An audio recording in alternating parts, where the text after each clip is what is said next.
Coming to you live from the palatial studios of PBJ Productions. Welcome to Patrick and BJ Talk Real Estate, where we talk about life, the universe, and everything as it relates to real estate.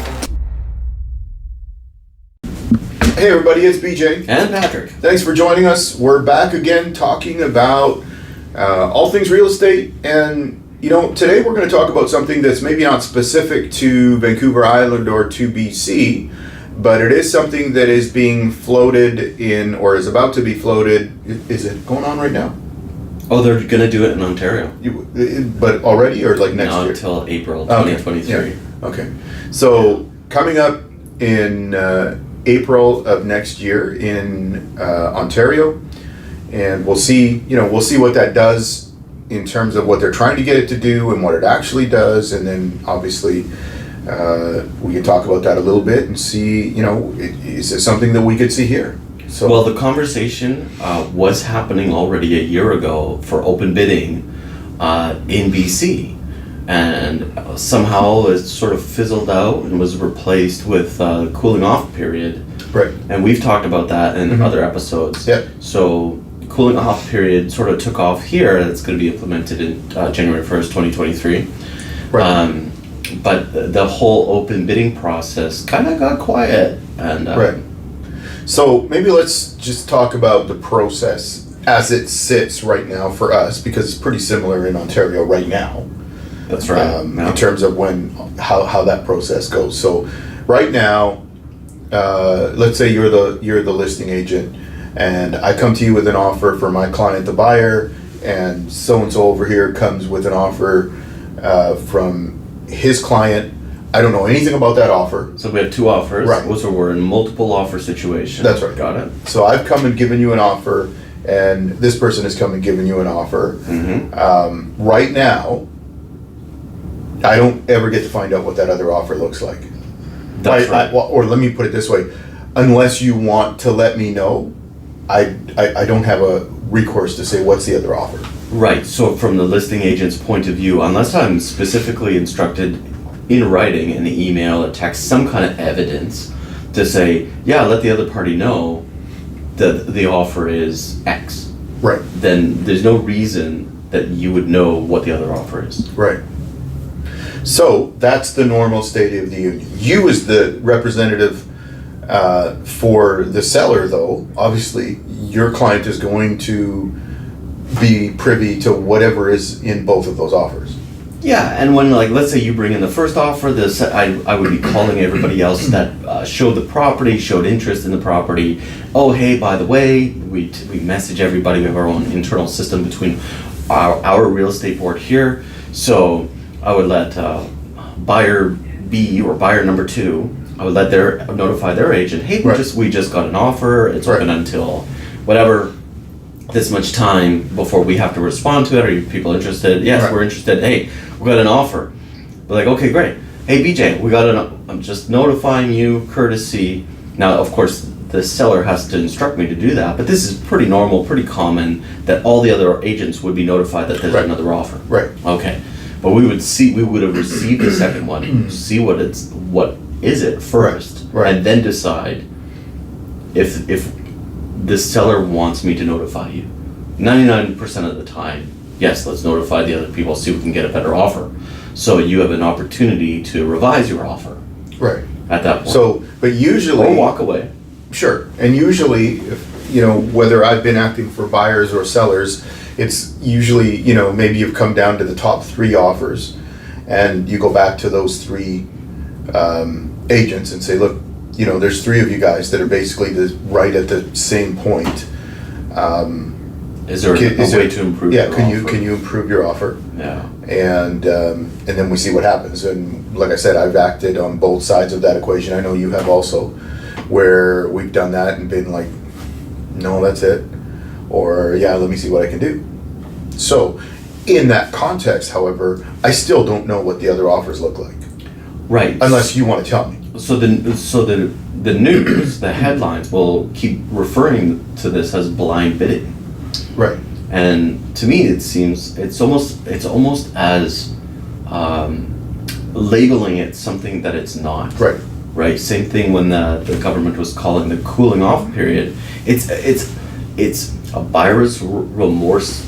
The rescission period, the home buyer rescission period that we're going to get next year. Right. It's an opt out for having cold feet, but they were calling it cooling off period. Right. And I don't think there's anything blind other than the information in the other offers is confidential between the two parties that it involves. Yes. Confidential. Right. Right? Yes. So they want to pull back the curtain and unveil confidential information. Right. I don't know how much. Right. The buyer, the deposit amount, subjects, the dates, and most likely they want to reveal the price being offered, right? Right.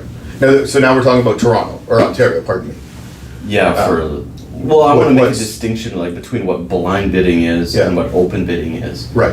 And even though it's blind in the sense that you don't see other people's confidential information, you should be informed as a buyer what the comparables are, Right. what the recent sales are, Right. what's the percentage between listing price and selling price.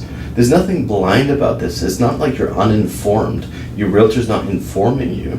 You know, you're probably asking your realtor, well, how much do you think I should offer to get Right. this property? Right. What do we need to do to win? Right.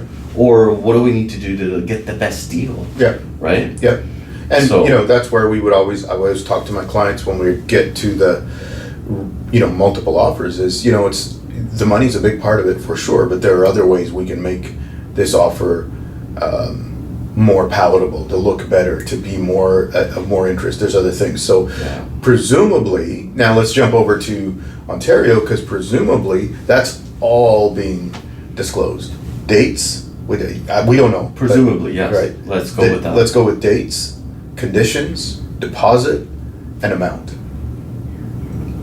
And the names of the people I involved? don't know that you could do that. Like, there's a whole privacy issue there, Well, that's where my brain goes, right? right? Like, what's the limit? How much information will they have to register? Because it looks like it's going to be an online system that you can, as the public, I think, will be able to check on a listing to see if there's active offers on it. Wow. Like, you're taking offers and you're in front of our, like, whatever realtor system they have in Ontario, right. and you're entering in, presumably you don't make a typo, this is how much the first offer is, this is the date of the first offer, this is the whatever, right? Like, and then here's the second one, and you're busy filling in these more data fields, another offer comes.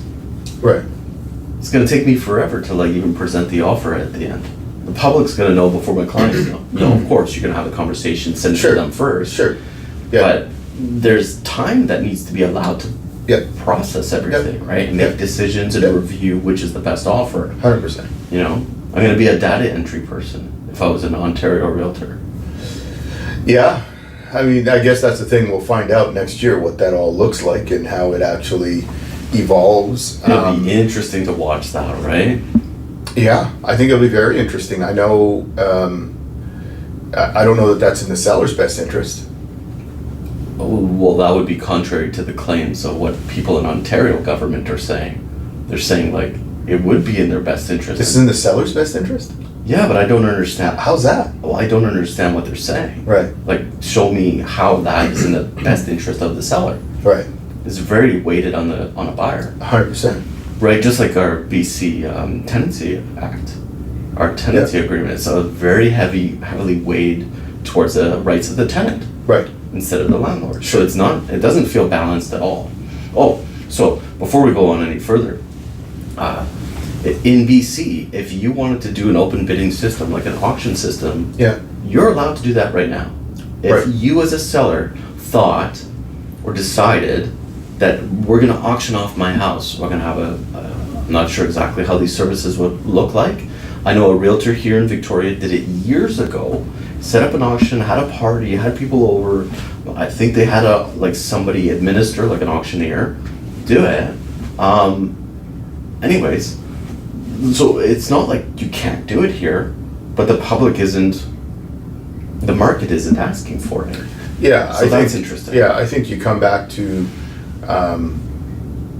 what's happening in the market, and the trend is not. Would that have been helpful? to the buyer maybe 6 or 8 months ago or a year ago. But I don't see how that's ever in the seller's best interest to do that. Right, so I think the complaint stems from, or this change stems from, like, well, if I knew I didn't have to pay $100,000, $200,000 more than the last bidding price, Yeah. I would have saved money. I would have only had to pay Or- $10,000. Sure. Or does this escalate the bidding even more? Well, Because now let's use that example. Okay. Yeah. So okay, I'm prepared to go 100 over. yeah, And now I'm here and I see that I only have to go 10 over. And now this person says, oh, wait a minute, I can do that. And now we're at 20.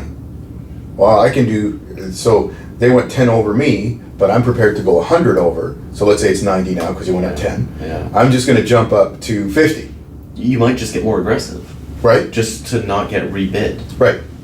So I'm not sure exactly. I mean, I guess we'll see.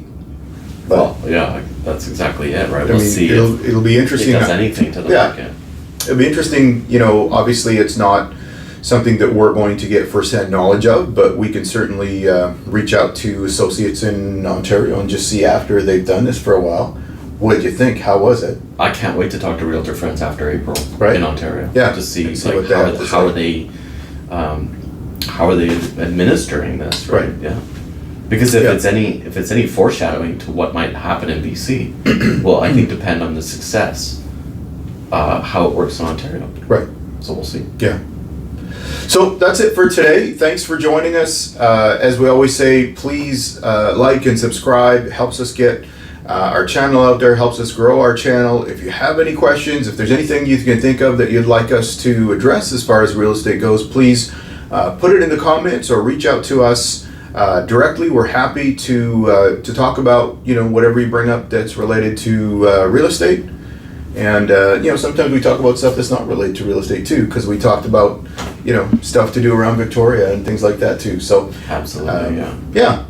We're happy to help. If you have any questions, feel free to watch out or reach out to us. And we'll see you in the next video. Thanks for watching. See ya.